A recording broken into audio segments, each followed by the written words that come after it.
اگر آپ اس ملک کو حقیقی طور پہ آزاد کرنا چاہتے ہیں تو آپ سب کو قربانیاں دینی پڑیں گی۔ کبھی بھی آزادی قربانیوں کے بغیر نہیں ملتی۔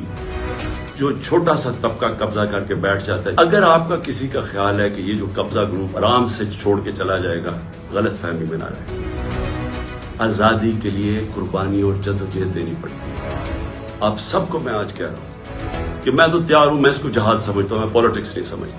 آپ نے خوفزدہ ہو کے اپنی آزادی کی تحریک سے پیچھے نہیں ہٹنا، کیونکہ ایسا موقع شاید آئے نا جو اس وقت قوم کھڑی ہوگی اور جو شعور آ گیا قوم میں، جو ہمارے نوجوان آج کھڑے ہو گئے ہیں، آپ نے اب اس سے پیچھے نہیں ہٹنا۔